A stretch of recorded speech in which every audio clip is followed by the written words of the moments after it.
दिन तुम्हारे लिए आए मुरारी इस रूप में बांध के चूड़ा पहन के साड़ी, बांध के चूड़ा पहन के साड़ी, चाल चले मतवाल बिरख में आ गए हैं, बिरख में आ गए। ओ एक दिन को बोले भंडारी बनकर झूठर नाग बिरख में आ गए हैं, बिरख में आ गए हैं, बिरख में आ गए हैं।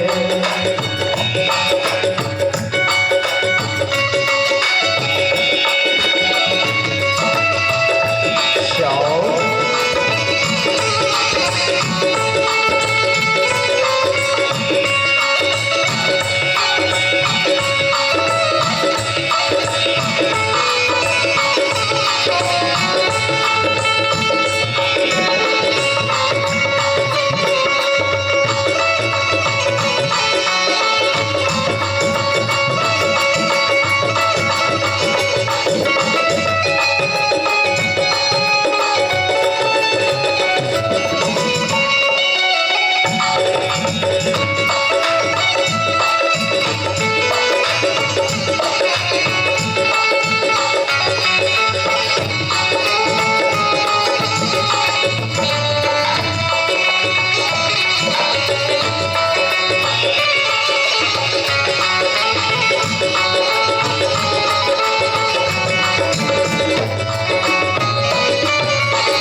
बोल भोलेनाथ भगवान की जय हो, बांके बिहारी लाल की जय हो।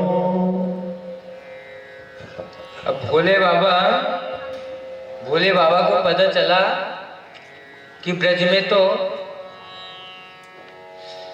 रास हो रहा है, तो भोले बाबा पार्वती जी से कहते हैं कि मुझे भी ब्रज में रास में जाना है, मैं भी जाना चाहता हूँ। तो माँ पार्वती जी ने कहा कि आप कैसे जा सकते हैं, क्यों? क्योंकि वहां तो केवल स्त्रियों का प्रवेश है। अब भोले बाबा कहते हैं कि कुछ भी हो जाए मुझे तो जाना है, क्योंकि भगवान का रास है। और एक बार अगर भगवान के रास में कोई चला गया और वहां जाकर नाच लिया, तो अब अगर भजन आए रास का तो जरूर सब लोग नाचना, है ना। तो 84 के चक्कर में नाचना नहीं पड़ेगा। तो भोले बाबा ने बोला कि मैं तो जाऊंगा। तो बोले आप कैसे जाएंगे? बोले एक काम करो, भोले बाबा माँ अन्नपूर्णा के पास गए। अब भोले बाबा प्रतिदिन भोजन के लिए माँ अन्नपूर्णा के पास जाते हैं। अब माँ अन्नपूर्णा के पास में गए और जैसे ही गए तो माँ अन्नपूर्णा ने प्रतिदिन की तरह भोजन लेकर आई। और जैसे ही भोजन को देखा भोले बाबा ने, तो बोले मुझे आज भोजन नहीं चाहिए। क्या चाहिए? बोले आज मुझे आपके वस्त्र चाहिए, अब वस्त्र पहन के मुझे रास करने जाना है। तो भगवान अन्नपूर्णा मैया से भोले बाबा वस्त्र लेते हैं। अब अन्नपूर्णा माँ श्रृंगार करा रही है भोले बाबा का। अब नीचे जो पहना जाता है घाघरा, वो घाघरा पहनाया भोले बाबा को, तो भोले बाबा अच्छे लंबे चौड़े। तो भोले बाबा के यहाँ तक घुटनों तक तो घाघरा आता है जो फूल होता है। तो भोले बाबा के घुटनों तक घाघरा आ रहा है। अब भगवान भोले बाबा के बड़े बड़े बाल नीचे दिख रहे हैं। अब बोले और क्या करना है? बोले घूंघट लगा दो। घूंघट लगाया। अब भगवान जैसे ही पहुंचे वहां एक गोपी द्वार में खड़ी थी, दरवाजे में। तो गोपी ने रोक दिया। जैसे ही घुसने लगे, अंदर प्रवेश करने लगे, तो भोले बाबा को गोपी ने रोक दिया, कहाँ जा रहे हो? अब जैसे ही बहुत सारी गोपियां थी तो उन सब ने देखा तो बहुत तो देख के घबरा गई, ये है कौन, गोपी है कि है कौन? अब जैसे भगवान चल रहे हैं, भोले बाबा चल रहे हैं तो शरीर है भगवान का, तो धम धम धम धम धम धम से पैर बज रहे हैं भोले बाबा के, पायल बंदी बिल्कुल। तो भोले बाबा गए और गोपी ने जैसे ही देखा तो भगवान भोले बाबा के आंख में बिल्कुल तीनों नेत्र, एक आंख, दोनों नेत्र ऐसे फड़फड़ा रहे हैं भगवान के दर्शन करने के लिए, और एक जो नेत्र है वो भी ऐसा लग रहा है कि खुलने ही वाला है, और बिल्कुल लाल लाल लाल आंखें, आंखों में भगवान के कजरा। अब गोपी ने देखा तो एक गोपी तो वहीं बेहोश हो गई। बोले ये कैसी गोपी है? और भगवान ने जैसे ही भगवान भोले बाबा को देखा तो भोले बाबा को भगवान ने बोला आने दो, और भगवान ने भोले बाबा को रास में बुलाकर गले से लगाया और भगवान के आंखों में भी आंसू आ गए। अब भगवान भोले बाबा के साथ में और गोपियों के साथ में लाखों गोपियां नृत्य कर रही हैं और भोले बाबा भी साथ में नृत्य कर रहे हैं। और क्या हो रहा है?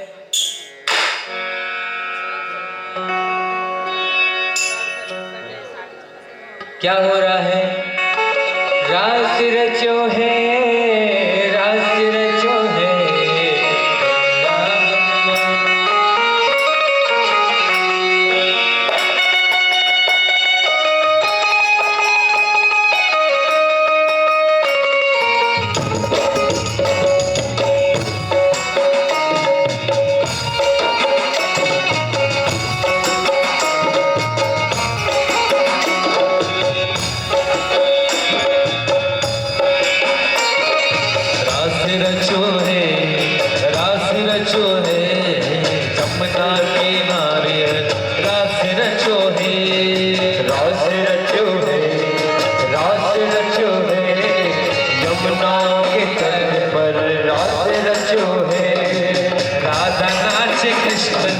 नाचे गोपी चंद, राधा नाचे कृष्ण नाचे नाचे गोपी चंद, ओ राधा नाचे कृष्ण नाचे नाचे गोपी चंद, राधा नाचे कृष्ण नाचे नाचे गोपी चंद। मन मेरो बन गयो सखीरी पावन वृंदावन, मन मेरो बन गयो सखीरी पावन वृंदावन। रास रचो है, रास रचो है, रास रचो है, रास रचो है।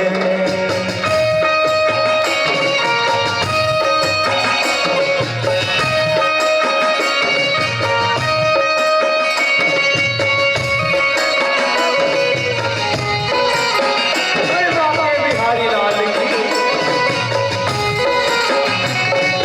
रास रचो है, रास रचो है, रास रचो है, रास रचो है। जमुना किनारे हरी रास रचो है, जमुना किनारे हरी रास रचो है।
मुरली वाले रे, ओ मेरे गोपाल कन्हैया।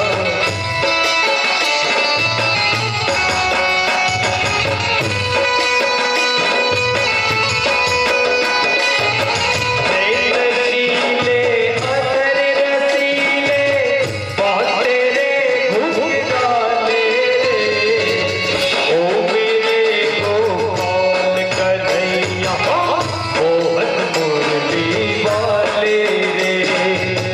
जब से मैंने तोहे निहारा, रात को ना सोई मैं, ओ जब से मैंने तोहे निहारा, रात को ना सोई मैं। अरे घर पर छूटा सखी सहेली, सुध बुध मैंने खोई रे, ओ तेरे कारण हुई बाबरी, तेरे कारण हुई बाबरी, पाँव में पड़ गए छाले रे, ओ मेरे गोपाल कन्हैया, मोहन मुरली वाले रे। अरे ओ मेरे गोपाल कन्हैया, मोहन मुरली वाले रे। श्याम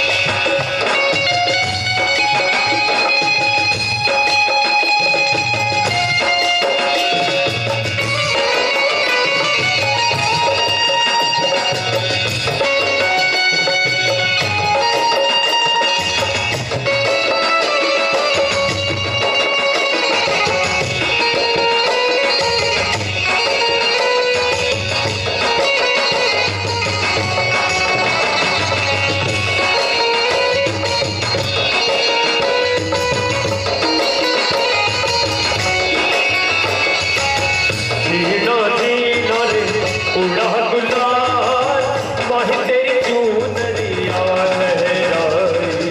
जीना जीना रे उड़ा गुलाल, माही तेरी चूनरिया लहराई।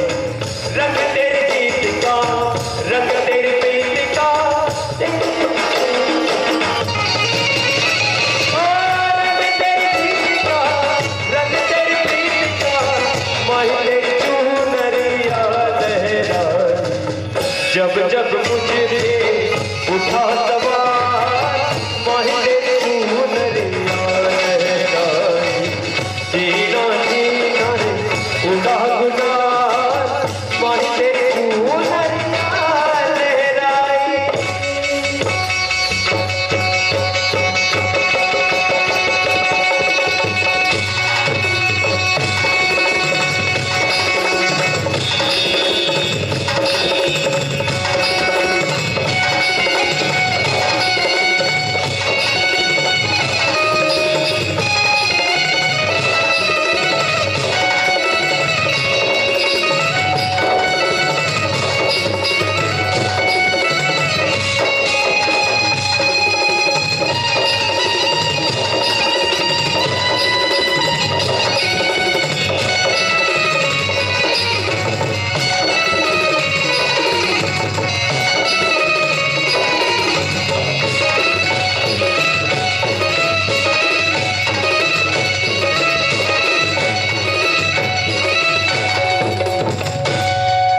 बोलो गोपाल कृष्ण भगवान। रासेश्वर भगवान की, जय हो, भोलेनाथ भगवान की। जय हो। गोपियों के साथ में भगवान ने रसब विहार किया और अब काफी दिन हो गए। अब नारद जी ने सोचा कि भगवान ने जिस कारण से जन्म लिया है भगवान का जन्म जिस उद्देश्य से हुआ है, भगवान ने जिस उद्देश्य के लिए भगवान ने जन्म लिया है, वो उद्देश्य पूरा नहीं कर पाएंगे अगर ब्रज में ही फंसे रहे, तो ये अपना उद्देश्य पूरा नहीं कर पाएंगे। भगवान का उद्देश्य तो कुछ अलग था, लेकिन ये देवताओं का उद्देश्य है। भगवान चाहे तो कंस को तो जन्म लेने की जरूरत ही नहीं पड़ेगी,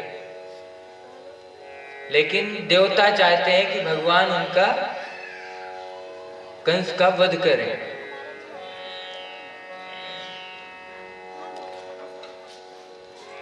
तो जो देवता हैं उन्होंने नारद जी को भेजा। अब नारद जी को कंस के पास भेजा। अब उस समय चल रही थी सभा और मंच में बैठे हुए थे कंस, और जैसे ही सभा समाप्त हुई तो नारद जी पहुंचे। अब नारद जी ने कहा कि आप तो बैठे रहो, आपको पता नहीं है कि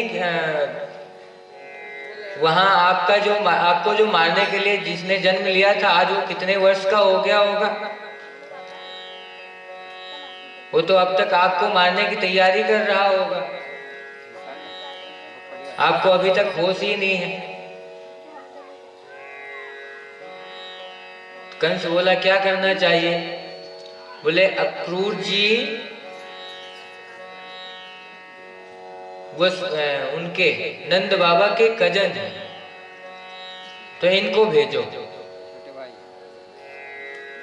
तो अक्रूर जी को भेजा गया। अब अक्रूर जी सोच रहे हैं कि अगर भगवान ने उसी प्रकार से, यानी मुझे दुश्मन समझकर, कंस का दूत समझकर मुझे मार दिया तो क्या होगा। डरते भी जा रहे हैं और जाते भी जा रहे हैं। अक्रूर जी बहुत भगवान के भक्त हैं, तो अक्रूर जी डरते भी जा रहे हैं और जाते भी जा रहे हैं। अब जब अक्रूर जी रथ में बैठे और लगभग अगर पैदल भी चलो तो 4 से 5 घंटा बहुत है। मथुरा से वृंदावन जाना अगर पैदल भी चलो तो केवल 4 से 5 घंटा, इतना रास्ता है। लेकिन अक्रूर जी सुबह बैठे, सुबह 9:30 बजे वहां से चले मथुरा से, और शाम हो गई लेकिन अभी तक पहुंचे नहीं। क्यों? क्योंकि भगवान का ध्यान करते हुए जा रहे हैं, सोचते जा रहे हैं कि अगर भगवान ने मुझे कंस का दूत समझ के मार दिया तो क्या होगा। फिर सोचते हैं तो क्या होगा, अगर मैं नहीं जाऊंगा तो मुझे कंस तो वैसे भी मार देगा, तो कंस के हाथों से मरना अच्छा है कि भगवान के हाथों मरूं। फिर बोलते हैं नहीं नहीं नहीं नहीं, वो तो करुणा के सागर हैं, दया के भंडार हैं, वो कैसे मार सकते हैं। अब अक्रूर जी धीरे धीरे धीरे धीरे चलते जा रहे हैं, और जब रथ रुक जाता है, यानी बीच रास्ते में रथ रुक जाता है, और जब आकर उनको कोई हिलाता है कि आप खड़े क्यों हैं, तब अक्रूर जी को होश आता है और अक्रूर जी अपना रथ आगे बढ़ाते हैं। अक्रूर जी के मन में बहुत अभिलाषा है कि मैं जाकर कन्हैया के दर्शन करूंगा। अक्रूर जी जैसे ही ब्रज में प्रवेश करते हैं, और ब्रज की बालू, यमुना के किनारे जो बालू पड़ी है उनमें गायों के खुर बने हैं, और गायों के खुर को जैसे ही देखते हैं वैसे ही रथ से कूद पड़ते हैं, और उलटते पलटते हुए अक्रूर जी जाते हैं कि जिस ब्रज में मेरे कन्हैया के पैर रखे हैं, मैं उस ब्रज में पैर कैसे रखूं। आगे बढ़ते जाते हैं, बढ़ते जाते हैं, बढ़ते जाते हैं, और जैसे ही देखते हैं कि अब 3 प्रकार से चलती, 3 लाइन भगवान की चलती थी। दोनों तरफ, एक तरफ गाय, एक तरफ ग्वाल, और एक तरफ भगवान, बीच से भगवान। और मधुमंगल जो है, जब भगवान चलते हैं तो भगवान कहते हैं कि साथ में चलो, तो बोलते हैं नहीं, साथ में नहीं चलना, मुझे वो आपका चिन्ह देखते हुए चलना है। और आपके जो चिन्ह है ना, भगवान के पैरों में पता है शंख चक्र गदा ये सब बने हुए होते हैं, तो आपके जो चिन्ह हैं उनको देखते हुए मुझे चलना है। और मैं अगर उनके ऊपर से चलूंगा तो मैं नहीं चाहता कि वो चिन्ह मिटे। तो क्रूर जी आगे बढ़ते जाते हैं और आगे भगवान के चरण दिखते हैं। ऐसा लगता है कि ये भगवान के चरण हैं, क्योंकि उसमें उन चरणों में किसी चरण में शंख, किसी चरण में चक्र, ऐसा प्रतीत हो रहा है। अब अक्रूर जी महाराज के हृदय में इतनी अभिलाषा है मिलने की कि वो कांपे जा रहे हैं, मतलब उनका शरीर शिथिल हो रहा है। नंद बाबा के दरवाजे पर जैसे ही अक्रूर जी ने देखा कि गायों को चराकर भगवान और दाऊ दादा आ रहे हैं और दाऊ दादा गाय दुह रहे हैं, तो अक्रूर जी महाराज के और पैर कपने लगते हैं और ऐसा लगता है कि अगर भगवान जल्दी ही नहीं मिले तो पिघल कर वहीं पर उनका शरीर बह जाएगा। तो भगवान ने जैसे ही देखा, भगवान ने सोचा कि कहीं अक्रूर काका के प्राण ना निकल जाएं, इसलिए भगवान तुरंत जाते हैं और अक्रूर चाचा को अपने गले से लगा लेते हैं। अब जैसे ही अक्रूर चाचा को नंद बाबा ने देखा, नंद बाबा ने बुलाया अक्रूर को और अक्रूर से पूछा आने का औचित्य क्या है। तो बताया कि मैं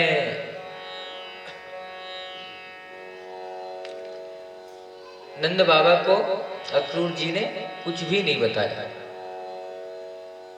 लेकिन भगवान से एकांत में भगवान को बुलाया और भगवान से बताया, सारा समाचार बताया कि मुझे कंस ने भेजा है और मैं आपको लेने के लिए आया हूं। तो भगवान ने जब सुना तो भगवान भी विह्वल हो गए और भगवान रोने लगे, क्योंकि भगवान सोचते हैं कि अब मैं अपने ब्रजवासियों को छोड़कर कैसे जाऊंगा। तो भगवान ब्रजवासियों को छोड़कर जाने की विरह में रोने लगते हैं, लेकिन माँ को पता नहीं चलने देते। तो भगवान, अब रात्रि होती है और रात्रि में भगवान अपनी माँ के गोद में बैठे हुए हैं और सर उनके गोद में रखा हुआ है। अब माता को पता नहीं कैसे पता चल जाता है, माँ को शंका होने लगती है और माँ के आंसू कन्हैया के गाल पर पड़ता है। तो भगवान समझ जाते हैं कि माँ समझ गई है, लेकिन अभी माँ को पता नहीं है कि क्या होने वाला है, लेकिन इतना समझ गई कि लगता है मेरा बेटा मुझसे दूर जाने वाला है। तो कन्हैया ने देखा, अब कन्हैया अपनी माँ को अपने गोद में लेटाते हैं और कन्हैया रो रहे हैं और पूरी रात कन्हैया को नींद नहीं आई, ना तो कन्हैया सोए और ना माँ यशोदा सोई। अब सुबह हुआ, अब सुबह जैसे ही सबको बताया गया, गोपियों को, ब्रजवासियों को जैसे ही पता चला कि आज हमारे कन्हैया केवल 3 दिन के लिए जा रहे हैं ब्रज को छोड़कर, तो 3 दिन को ब्रज को छोड़कर जाने से इतना कष्ट हो रहा है और सभी गोप ग्वाल सोच रहे हैं कि हम 3 दिन कन्हैया के बिना कैसे रह पाएंगे। माँ का तो इधर बहुत बुरा हाल ही हो रहा है।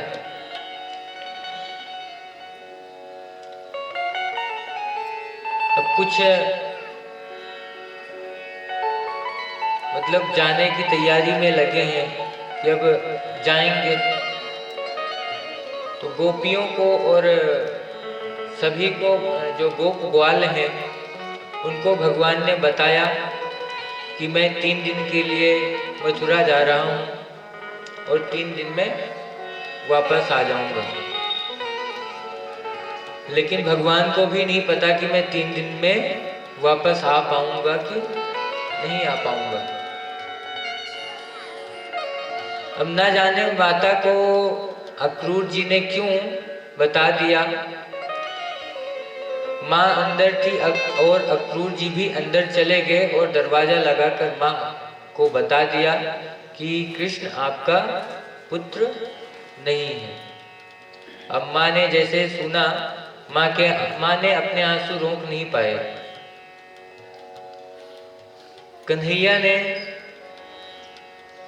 कन्हैया बाहर खड़े हुए हैं और बाहर देखा कि बाहर लाखों करोड़ों गोपियों की भीड़ लगी हुई है और पूरा ब्रज मंडल भगवान से मिलने के लिए, भगवान को देखने के लिए, उनकी एक झलक पाने के लिए पूरा ब्रज खड़ा हुआ है। अब भगवान अपने रथ में आरूढ़ होते हैं, तभी तक देखते हैं कि पीछे से माँ आती है दौड़ती हुई और माँ भगवान के चरणों में गिर पड़ती है और कहती है कि हे कन्हैया, मैंने आज तक तुझे जितना भी दुख दिया है, मैं कितनी अभागिन हूँ कि एक बार तूने माट और मटका फोड़ दिए तो मैंने तुझे उखल से बांध दिया। तू ये बात कभी जाकर देवकी से मत कहना। अगर देवकी ने ऐसा सुना कि मेरे बेटे को यशोदा ने उखल से बांधा तो देवकी सह नहीं पाएगी और कहेगी कि मेरे बेटे को इसने उखल से बांधा। तो जब माँ को रोता हुआ देखा, भगवान ने अपने आंसू नहीं रोक पाए और भगवान भी रोने लगते हैं। और भगवान कहते हैं, भगवान सोचते हैं कि अगर मैं यहाँ रुका और माँ को ऐसा कहा कि मैं अब ब्रिज को छोड़कर नहीं आऊंगा, तो माँ अभी मर जाएगी। भगवान कहते हैं कि माँ मैं तुझे कभी नहीं भूलूंगा, मैं तुझे कभी नहीं भूलूंगा। तू अपने मन में ये कभी भाव मत लाना कि मैं तेरा बेटा नहीं। भगवान चारों तरफ नजर फेरते हैं और नजर फेरते हैं तो नजरें, भगवान की नजरें किसी को ढूंढ रही हैं। तभी देखते हैं कि श्री राधा रानी रथ से दूर जाकर खड़ी हैं और उनके आंखों में भी आंसू बह रहे हैं। अब जैसे ही भगवान ने राधा रानी को देखा, रथ से उतरकर राधा रानी से जाकर पूछा कि मुझे क्या करना चाहिए, मैं जाऊं या न जाऊं। तो राधा रानी ने कहा कि मैं क्या कहूं, आप जाओ या न जाओ। राधा रानी ने कहा कि मैंने सुना है कि अगर कोई जाता है, यानी अच्छे काम के लिए जाता है, तो उसे कभी टोकना नहीं चाहिए। और अगर कोई प्रेमिका अगर प्रेमिका का प्रेमी कहीं दूर जा रहा हो तो उसे छोड़ना नहीं चाहिए। तो मेरे पास कोई जवाब नहीं है, आपकी जो इच्छा है आप वो करिए, मैं आपको कुछ नहीं कहूँगा। भगवान के पास भी इसका कोई जवाब नहीं था। भगवान बिना पीछे मुड़े देखे हुए भगवान रथ में बैठते हैं और रथ को अक्रूर जी तेज से भगाते हैं। और जब तक धूल दिखती है तब तक ब्रजवासी सोचते हैं शायद मेरा कन्हैया वापस आ जाए, शायद मेरा कन्हैया वापस आ जाए। बीच में यमुना पड़ती है, यमुना में भगवान स्नान करते हैं और स्नान कर कर अब भगवान को भगवान ने अक्रूर जी को दर्शन दिया यमुना में। अब यमुना से आगे बढ़ते हैं, यमुना से आगे बढ़ते हैं तो आगे क्या होता है, जब मथुरा में पहुंचते हैं तो मथुरा में सोचा कि अब सबको भेज दिया, यानी जो बूढ़े लोग थे, जो जैसे नंद बाबा थे, इन सबको नंद बाबा को बोला आप पहुंचो, हम लोग आ रहे हैं। अब नंद बाबा चले गए, नंद बाबा को भेज दिया गया और इधर अब भगवान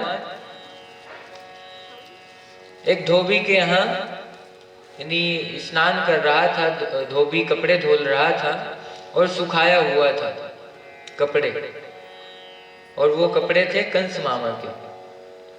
तो भगवान जाते हैं वहाँ और कंस कहते हैं, उस धोबी से कहते हैं अब अच्छा आप बताओ, पहले पता है क्या हुआ करता था, जैसे कोई मामा के यहाँ जाता था ना, तो मामा के यहाँ जाने पर यानी जो भी मिलता था वो सब मामा, धोबी मामा, नाई मामा, मोची मामा, पटेल मामा, यानी जो भी मतलब जितने भी होते थे ना सबको मामा, पाटीदार मामा।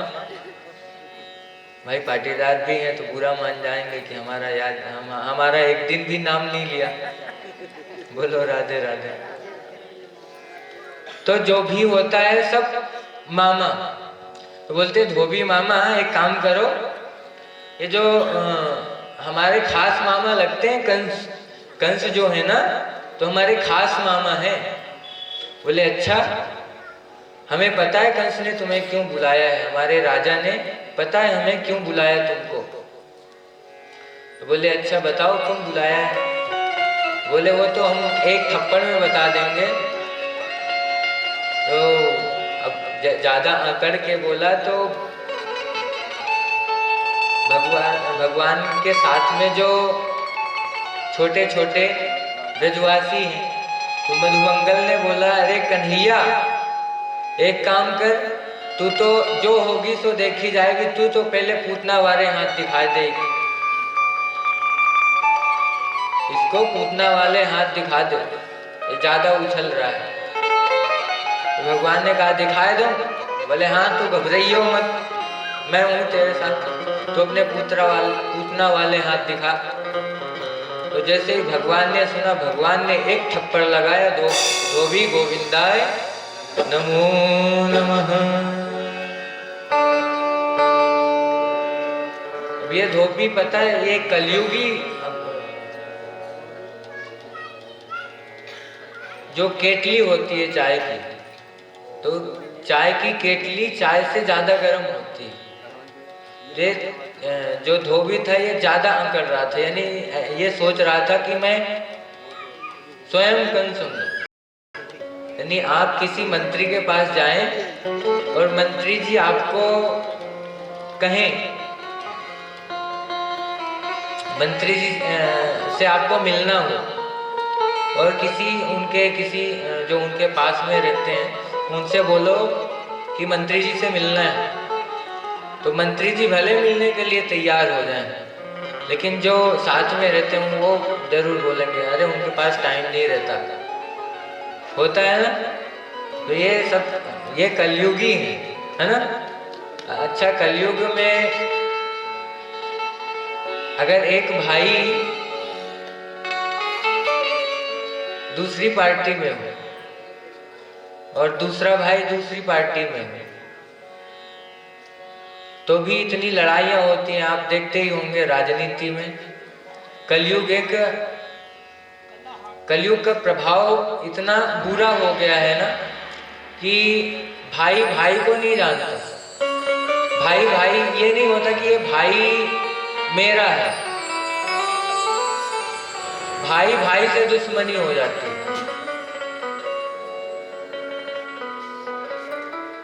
भाई तो ठीक है, माँ, यहाँ तक कि माँ और बाप को भी लोग भूल जाते हैं और ये सोच लेते हैं कि नहीं बस इन्होंने हमें दिया ही क्या है, हमें आपने क्या दिया है। जब राजनीति में पहुंच जाते हैं तो ना तो माँ याद रहती, ना भाई याद रहता, ना बेटा याद रहता, इन्हें सब कुछ भूल के, ना भगवान, बेटा तो ठीक है, भगवान तक याद नहीं रहते। सभी को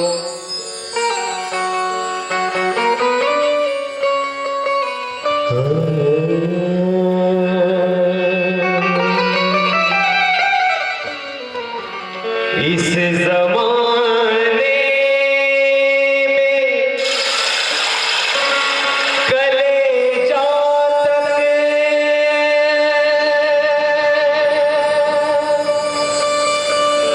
हिला दे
भगवान।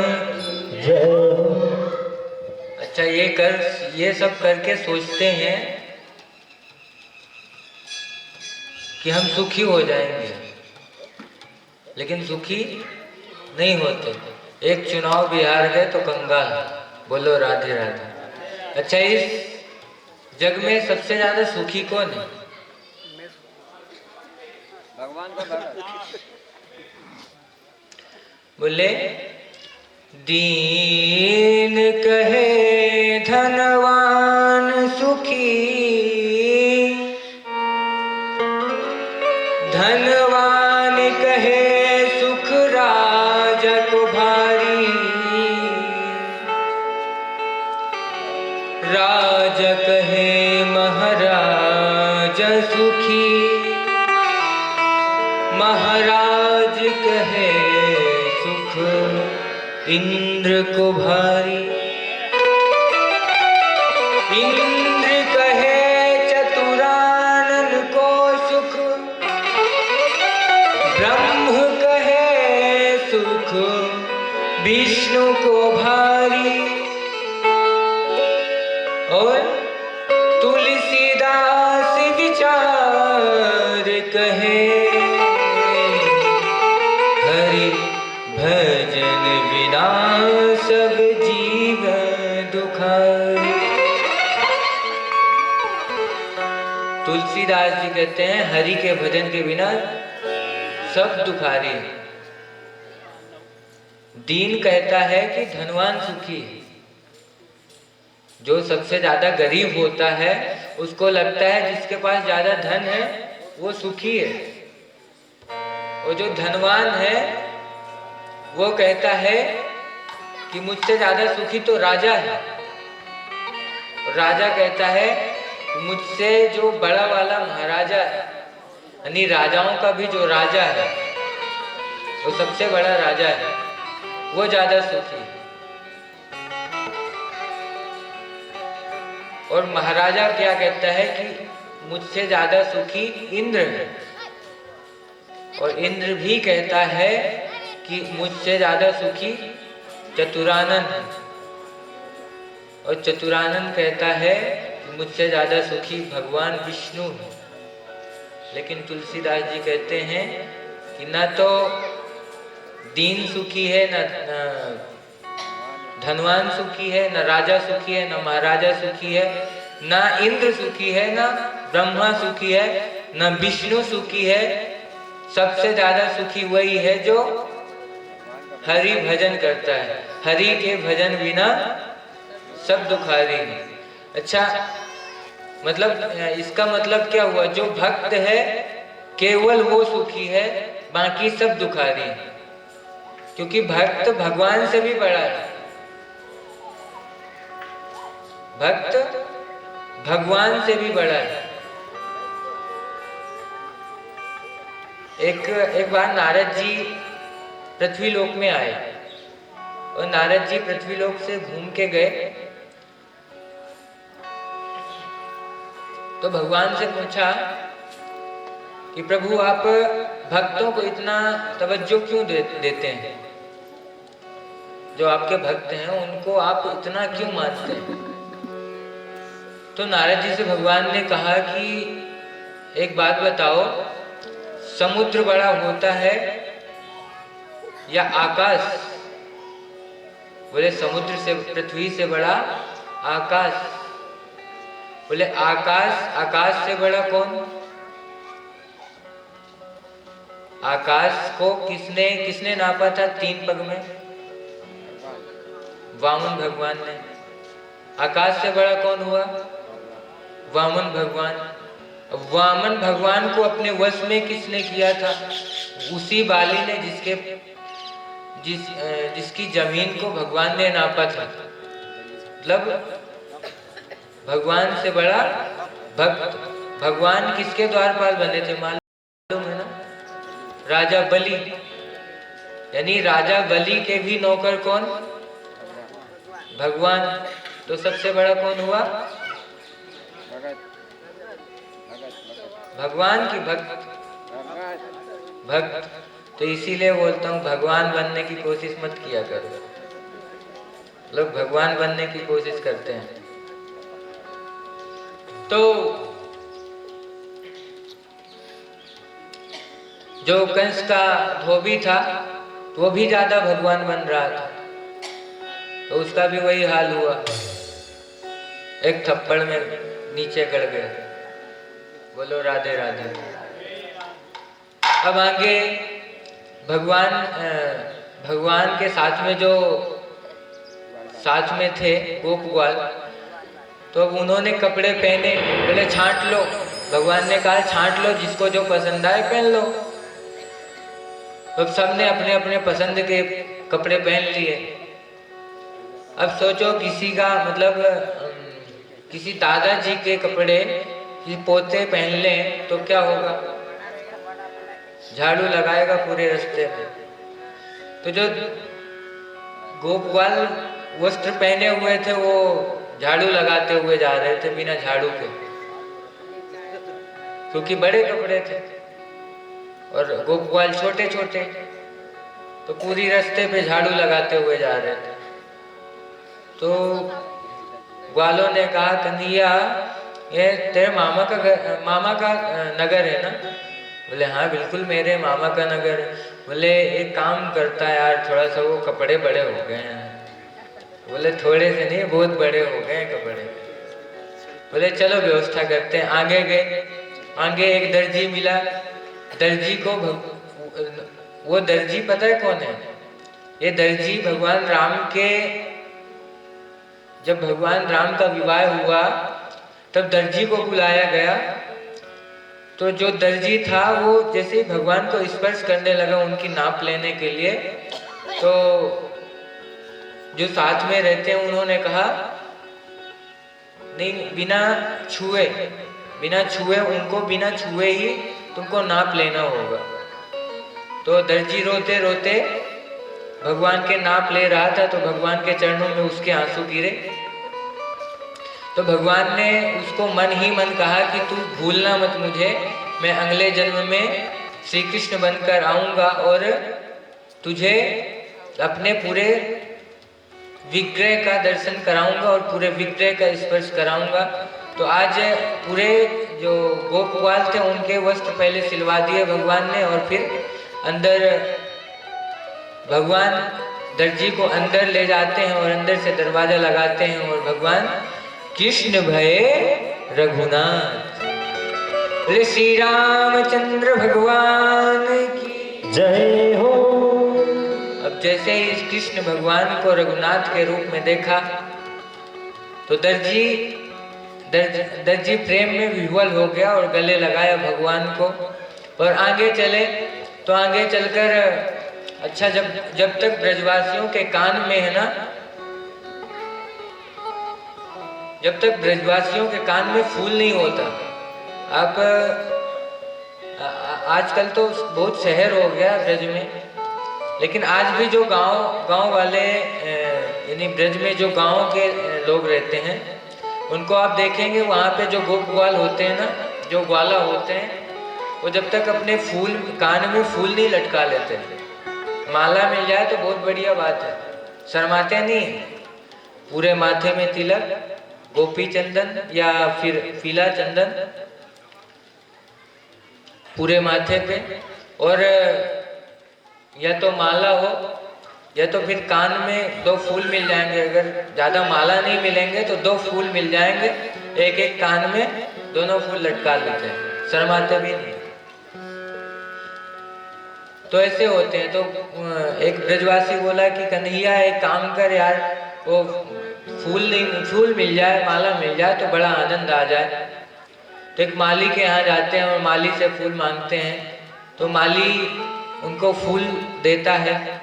आगे बढ़ते हैं तो आगे 3 जगह से टेढ़ी कुब्जा मिलती है, और कुब्जा बड़ी यानी देखने में कुछ सुंदर नहीं थी। तो जैसे भगवान ने देखा कुब्जा को, वैसे ही भगवान ने पुकारा अरे सुंदरी। अब सोचो जो कोई बढ़िया काला कलूटा और मतलब देखने में अच्छा, सबको अच्छा ना लगता हो, उसको कोई बोल दे सुंदरी, कितना अच्छा लगेगा उसको।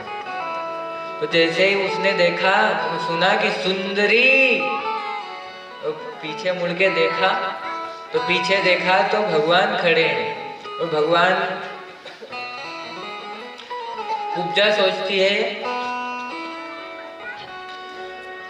सोचती है कि मैंने आज तक इन हाथों से पापी कंस को चंदन लगाया है, लेकिन आज मेरा कितना बड़ा सौभाग्य है कि मैं आज भगवान को स्वयं अपने हाथों से चंदन लगाऊंगी।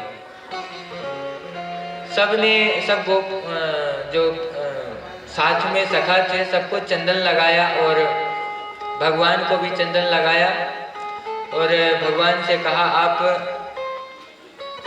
हमारे घर चलिए। भगवान ने कहा जरूर आएंगे, पहले मामा जी को ठिकाने लगा दें फिर बाद में आएंगे। बोलो राधे राधे। तो भगवान कुब्जा को भी कहते हैं कि आएंगे और भगवान कुब्जा को भी दर्शन देते हैं और आगे बढ़ते हैं। और जब आगे बढ़े तो आगे क्या होता है कि जो कंस का हाथी था, यानी कंस ने डर के मारे एक हाथी खड़ा कर रखा था और वो भी पागल। तो हाथी जैसे ही कृष्ण और बलराम को देखता है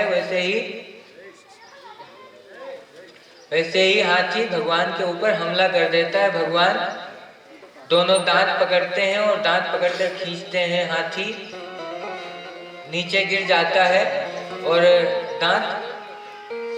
हाथी के दांत टूट जाते हैं।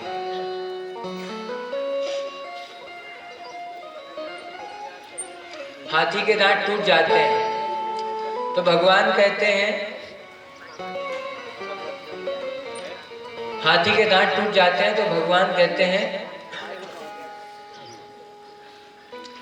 एक हाथी, यानी दो दांत होते हैं हाथी के, तो एक हाथ इधर ध्यान दें, प्रसादनी, बोलो राधे राधे। तो एक हाथी का दांत भगवान ले लेते हैं और एक दाऊ दादा, और भगवान और दाऊ दादा दोनों आगे बढ़ते हैं। अब दाऊ दादा ऐसे रखे हुए हैं, जैसे हल रखते हैं ना, हल रखे हुए हैं, और कन्हैया अपना एक जैसे डंडा लेते हैं, बिल्कुल जैसे गांव के लड़के होते हैं ना, डंडे लेके चलते हैं, आरएसएस वाले। हेलो राधे राधे। तो ऐसे चल रहे हैं। आगे बढ़े तो आगे देखा कि एक धनुष रखा हुआ है। तो भगवान ने कहा कि इस धनुष को तोड़ो। तो दादा ने कहा कि अच्छा, जब विवाह होना था तब आपने तोड़ा, और आज युद्ध करना है, यानी जब हम धनुष तोड़ेंगे तो जो कंस के दूत हैं वो हम पे हमला करेंगे, तो हम तोड़ें। तो भगवान ने कहा ठीक है भैया, मत तोड़ो, हम ही तोड़ लेते हैं। शुरुआत तो हमसे ही होनी है भाई, विवाह से शुरुआत हमसे ही होनी, चलो तोड़ देते हैं, यहीं से शुरू करते हैं। भगवान आज फिर से एक बार फिर कृष्ण भय रघुनाथ, और जैसे भगवान ने धनुष तोड़ा था भगवान राम ने, वैसे ही आज भगवान फिर से धनुष को पकड़ा और मारा चट, तो धनुष भी टूट गया। अब जैसे ही धनुष टूटा तो भगवान जो कंस था वो एकदम उसका सिंहासन डुल गया और वो नीचे गिरते गिरते। अब जब पूछा कि भाई क्या आवाज काहे की थी, पूछा कि आवाज किसकी थी, तो बोले कि ये तो धनुष की आवाज थी। तो अब कंस और घबराने, तो कंस और घबराया। लोगों ने कहा आप डरो मत, वो तो जंग लग गया था, हमने फेविक्विक से जोड़ दिया था और रख दिया था, तो आप डरो मत, वो टूटा ही था। और वो थोड़ा सा हाथ लगाया कि टूट गया। अब कंस जिसमें भी देखता है, दाल भी खाता है और उसमें जीरा दिख जाता है, तो उसमें भी उसको कृष्ण नजर आता है कि आ गया मेरा काल।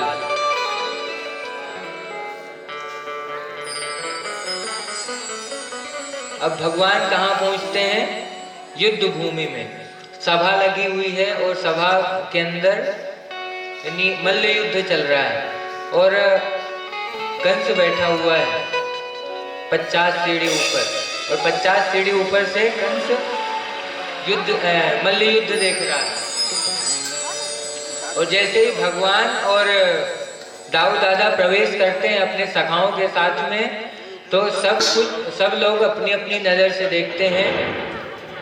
कोई यानी जो बूढ़े लोग हैं तो वो देखते हैं तो उनको ऐसा लगता है कि ये हमारा नाती आ गया, और जो जवान लोग हैं वो देखते हैं तो उनको लगता है कि ये हमारा बेटा आ गया, और जो कन्हैया के उम्र के हैं वो सोचते हैं, उनको ऐसा लगता है कि हमारा सखा आ गया, और जो पहलवान लोग हैं उनको ऐसा लगता है कि ये कोई यानी हमारा काल आ गया। जाकी रही भावना जैसी, प्रभु मूरत देखिए तिन तैसी। जिसकी जैसी भावना भगवान का वैसा ही स्वरूप सबको दिखा। अब कंस ने जैसे ही देखा तो अब कंस ने इशारा किया तो जो मल्ल युद्ध करने वाले जो उनके सैनिक थे तो वो सभी हमला कर देते हैं भगवान के ऊपर, और भगवान भी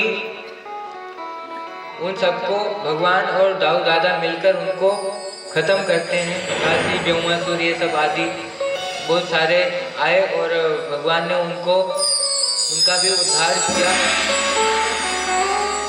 एक एक मुष्टिक से। अब भगवान इन सबको मारकर छलांग लगाकर पहुंचते हैं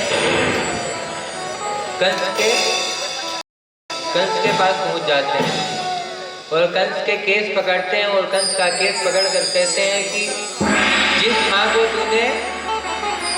के केस पकड़कर तूने खींचा था, मैं उसी माँ का बेटा हूँ।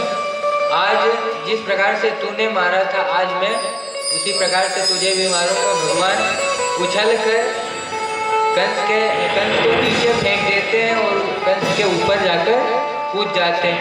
कंस गोविंदा ये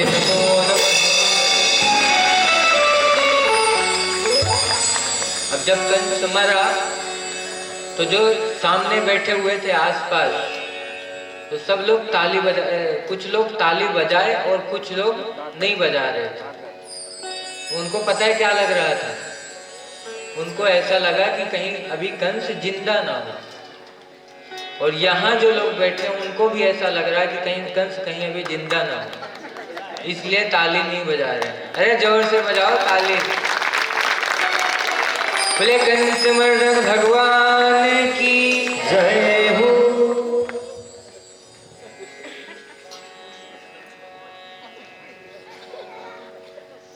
बोल देंगे जय। बोले कंस भगवान की। अच्छा अच्छा, वाह, राधे राधे। कंस भगवान की जय।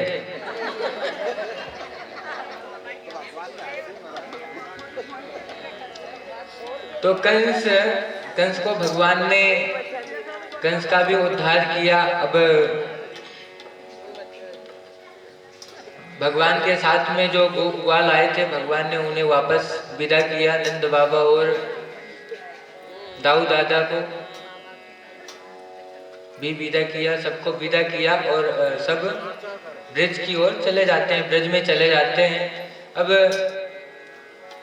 भगवान संदीपनी आश्रम में पढ़ाई करते हैं और वहाँ पर पढ़ते हैं, लिखते हैं और शिक्षा ग्रहण करते हैं, और कुछ वर्षों में ही भगवान वहाँ से शिक्षा ग्रहण करके वापस आ जाते हैं 11 महीने में। 11 महीने की भगवान ने शिक्षा ग्रहण की और वापस आते हैं और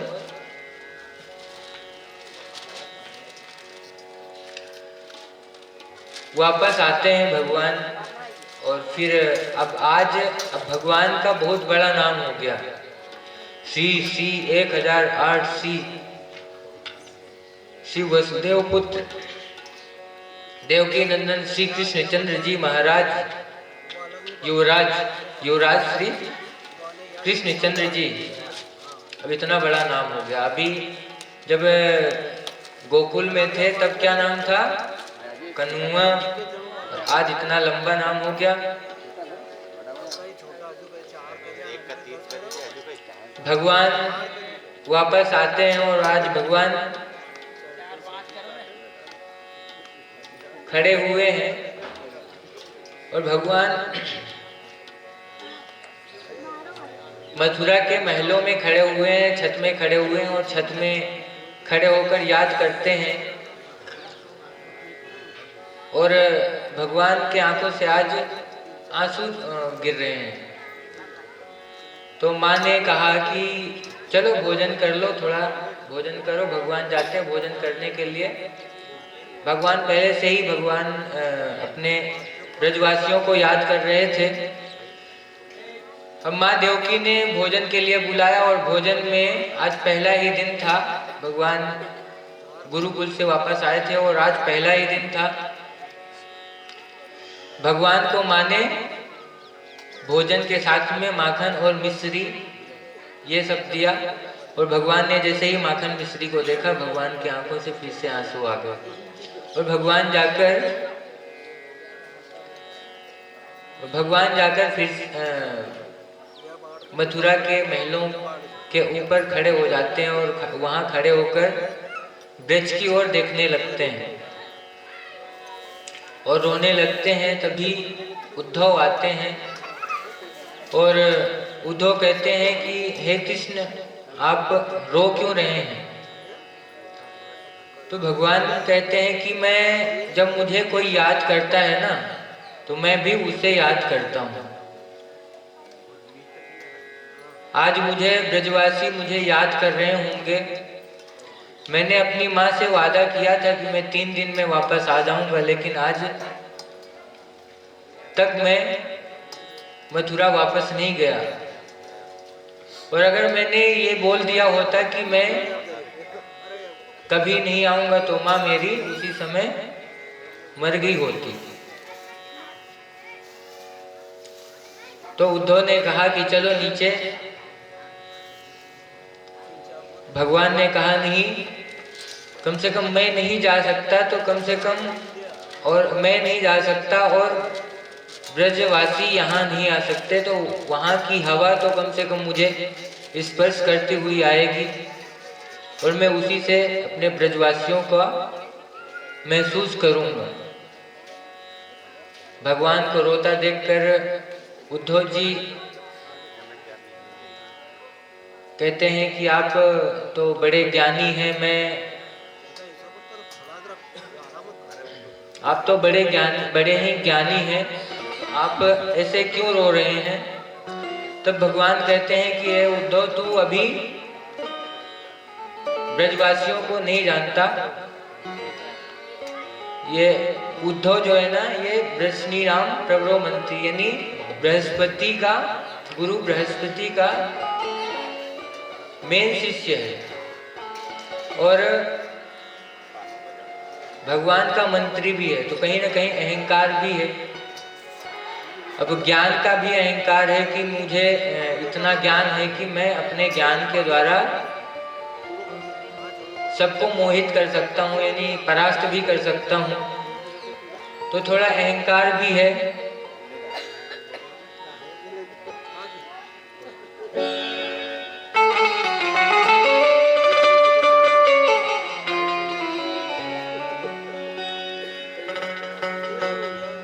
तो थोड़ा अहंकार भी है। तो भगवान ने सोचा आज इसका अहंकार तोड़ना अति आवश्यक है। तो भगवान ने उद्धव से कहा कि तुम एक बार वृंदावन जाओ। और वृंदावन जाकर गोपियों को समझाना कि वो मुझे याद न करें, मैं भी उनको याद नहीं करूंगा। उद्धव कहते हैं कि प्रभु मैं जाऊंगा और जाकर उन्हें समझाऊंगा और वो समझ जाएंगे, आप चिंता न करो। भगवान कहते हैं ये दुपट्टा मेरा ले जाओ, क्योंकि बिना मेरी पहचान के वो किसी से बात नहीं करते हैं, किसी बाहरी से बात नहीं करेंगे। उद्धव जी को दुपट्टा अपना भगवान देते हैं, पीताम्बरी, और उद्धव जी निकल पड़ते हैं। और जैसे ही ब्रज के बाहर पहुंचते हैं तो क्या देखते हैं कि एक वृक्ष खड़ा है और वृक्ष से एक ब्रजवासी बात कर रहा है और ब्रज से कहता है कि तू क्यों रोता है। उसको जब याद नहीं आती तो तू क्यों रोता है। तो वृक्ष बोलता है मैं तो नहीं रोऊंगा, लेकिन एक बात बता तू क्यों रोता है। तो कहता है कि मैं कैसे उसको भूल जाऊं जिसने मेरे साथ माखन चुराया, जिसने मेरे साथ गैया चराई और जिसने मुझे इतना प्यार दिया, मैं आज उसको कैसे भूल जाऊं। वृक्ष से भी आवाज निकल रही है और वृक्ष और ब्रजवासी बात कर रहे हैं। उद्धव जी आगे बढ़ते हैं। उद्धव जी आगे जब बढ़कर देखते हैं तो आगे बहुत सारे गोप ग्वाल ब्रजवासी एक जगह बैठे हुए थे। वहां उन्होंने देखा कि यहाँ सब बैठे हुए हैं, तो वहां उनसे पूछते हैं कि कन्हैया माँ यशोदा कहाँ रहती हैं, नंद बाबा और माँ यशोदा का घर कौन सा है। तो बताते हैं कि आप पहली बार आए हैं लगता है। बोले हाँ मैं पहली बार आया हूँ। तो आप जो ये नदी देख रहे हैं और ये जो नदी जहाँ से उद्गम होती है वहीं यशोदा का घर है। क्यों? क्योंकि ये आंसू है, ये कोई जल नहीं है, ये कोई नदी नहीं बह रही है। ये हजारों करोड़ों गोपियां नंद बाबा के यहाँ जाकर रोती हैं और जो उनके आंसू निकलते हैं ये उनके आंसुओं की नदी है। आप आज भी जाएंगे ब्रिज में, कोई भी ऐसा यानी बोरिंग या कुआं ऐसा नहीं होगा जिसका मीठा पानी हो। आज भी इतना राधा रोई रोई यानी कन्हैया के लिए, यानी कन्हैया के लिए ब्रजवासी इतना रोते हैं कि पूरा ब्रज मंडल खारा हो जाता है। हमारे अश्रु खारे होते हैं, नमकीन होते हैं। तो भगवान अब जो उद्धव जी थे उन्होंने पूछा कि यशोदा माँ और नंद बाबा कहाँ रहते हैं। जगह बताई कि वहाँ रहते हैं, ये जो यहाँ से नदी निकलती है, नदी का जहाँ उद्गम स्थल है वहीं पर बाबा नंद का और माँ यशोदा का घर है। उद्धव जाते हैं और उद्धव जाकर माँ यशोदा से के पास में जाते हैं, खड़े होते हैं तो देखते हैं कि माँ यशोदा कहती है कि अरे कन्हैया सो जा सो जा सो जा। और जब उद्धव को देखती है मैया तो अब जब उद्धव जी बुलाते हैं माँ यशोदा तो बोलते हैं ज्यादा हल्ला मत कर, ज्यादा तेज मत बुलाना। क्यों? क्योंकि मेरा लल्ला सोया हुआ है। और मैया दौड़ती हुई जाती है और पालने में जाती है और जैसे ही पालने में देखती है तो पालने में पालना तो खाली है। मैया रोने लगती है, पुनः चिल्लाने लगती है, जोर जोर से चिल्लाने लगती है। आज माँ को आज दिखाई नहीं देता। क्यों? क्योंकि इतना माँ के आंखों से इतना आंसू निकल चुके हैं कि आज माँ के आंखों में आंसू भी नहीं बचे और माँ को दिखना भी कम हो गया है। तब तक पीछे से नंद बाबा आ जाते हैं और नंद बाबा कहते हैं कि नंद बाबा को उद्धव जी बताते हैं, मैं कृष्ण का मित्र हूँ। तो नंद बाबा बताते हैं कि मैं ये माँ जो है, तो माँ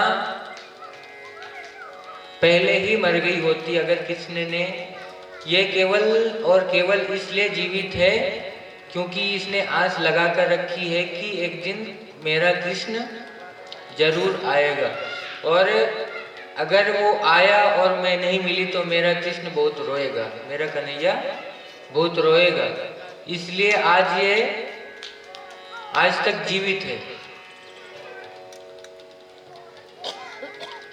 उद्धव जी माँ से कहते हैं कि माँ, जिसका तुम ध्यान करती हो, जिसको तुम अपना पुत्र समझती हो, वो तुम्हारा पुत्र है ही नहीं। तो मैया कहती है कि तू पागल हो गया उद्धव, मैंने जिस कन्हैया को अपने हाथों से खिलाया है उसको तू बोल रहा है कि वो तेरा पुत्र नहीं है। मैंने जिस कन्हैया को, जिस लल्ला को मैंने उखल से बांधा, उसको तू कह रहा है कि ये तेरा पुत्र नहीं है। जिस कन्हैया ने गोपियों का चीर हरण किया उसको तू कह रहा है कि ये तेरा कन्हैया नहीं है।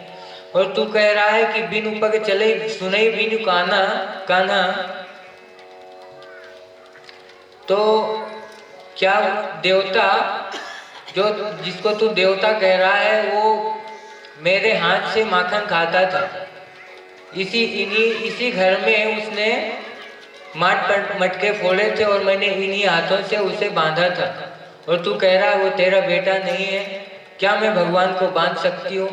नहीं। तो भगवान कैसे हो सकता है? तेरा भगवान हो सकता है, मेरा तो आज भी बेटा ही है। और माँ बहुत जोर जोर से रोने लगती है तब, और फिर कहती है कि ये उद्धव, तू कन्हैया से जाकर बस इतना कह देना कि तू अगर नहीं आया तो मैं ज्यादा दिन तक जीवित नहीं रहूंगी। उद्धव के आंखों में भी आंसू आ जाते हैं और उद्धव माँ यशोदा जी से कहते हैं कि हे माँ, तू केवल कृष्ण की माँ नहीं है, तू तो पूरे संसार की माँ है। मैया कहती है कि उद्धव, तू मेरे कन्हैया से जाकर बस इतना कह देना कि तू मुझे छोड़कर मत जा, मुझे बुला ले। केवल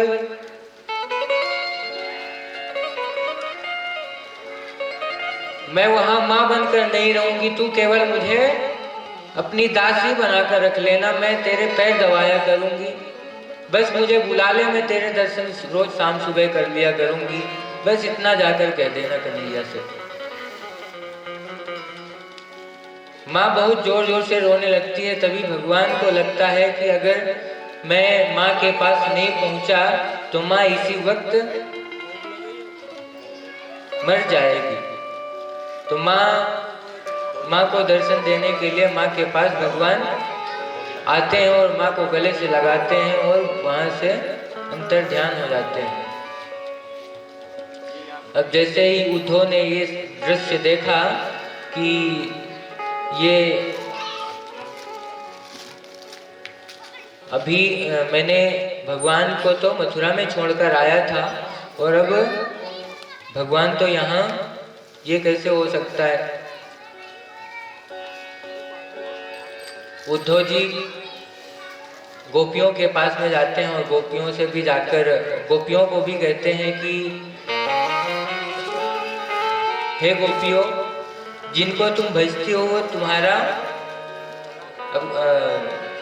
गोपियों जो उद्धव जी को भगवान ने एक पत्र लिखा था।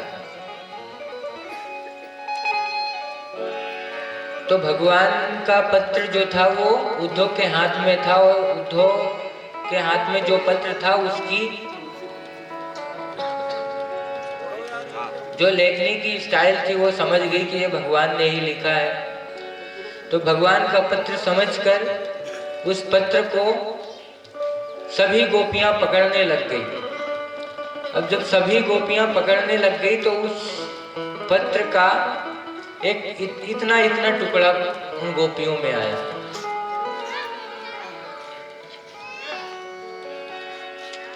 इतना टुकड़ा गोपियों के हक में आया। तो उद्धव जी ने पूछा कि तुम ये भगवान ने, आपके प्रियतम ने आपको एक पत्र लिखा था, आपने उसे फाड़ दिया। अब आप भगवान से यानी भगवान का संदेश कैसे जानेंगे? तो गोपियों ने कहा हम तो कृष्ण के रग रग से वाकिफ है, अब हमें उनके पत्र की जरूरत नहीं है। हमें तो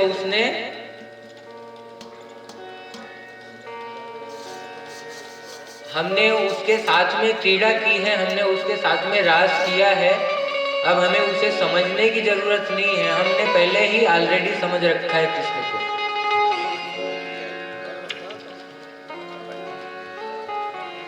भगवान अब उद्धव जी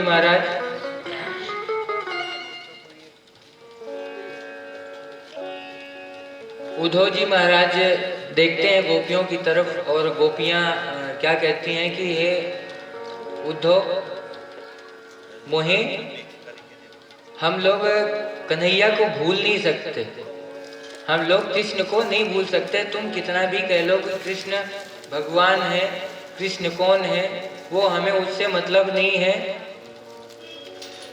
तब तक एक भौरा आकर गोपियों के पास आकर भौरा बैठा। तो गोपियों ने जब भौरे को देखा तो भौरे से कहती हैं कि काले व्यक्ति बहुत निर्दयी होते हैं। जिस प्रकार से हमारा कन्हैया काला है और हमें छोड़कर चला गया, वैसे ही ये भौरा भी काला है और ये भी हमें चिढ़ाने के लिए आया है, खिंचाने के लिए आया है। हमारा जो कन्हैया है ना, वो बहुत निर्दयी है, उसे किसी पर दया नहीं आती। क्यों? क्योंकि बलि के यहाँ गया और बलि के पास में कैसा गया, बटुक बनकर, और बटुक बनकर बलि को लूट कर चला आया, उसको धोखा देकर चला आया। जिस प्रकार से उसे धोखा दिया वैसे ही हमें भी धोखा देकर चला गया।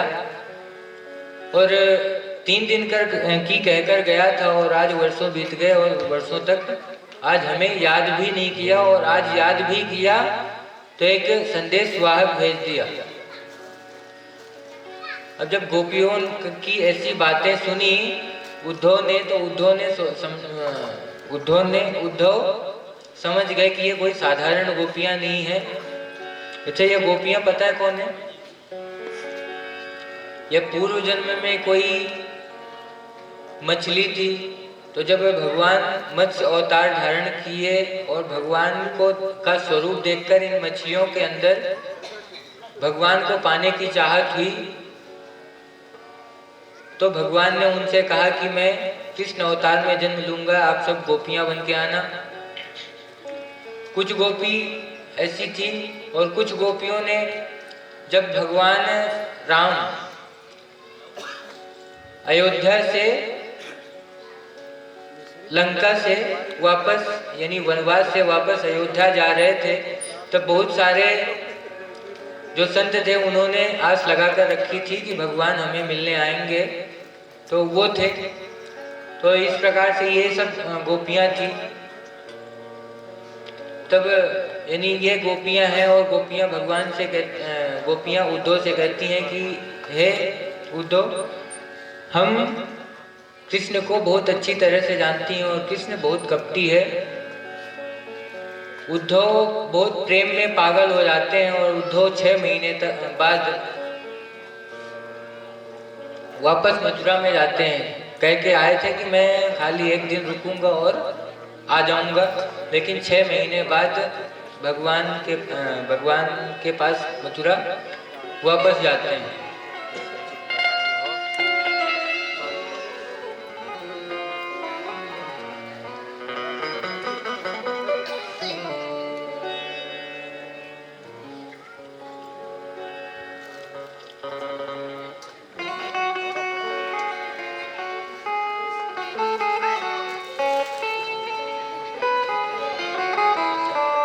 भगवान मथुरा से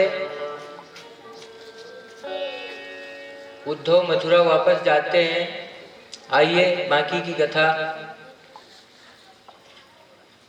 आज की कथा को यहीं विश्राम करेंगे, हमें भी कहीं जाना था। उसके पहले एक छोटा सा भजन गुनगुनाएंगे।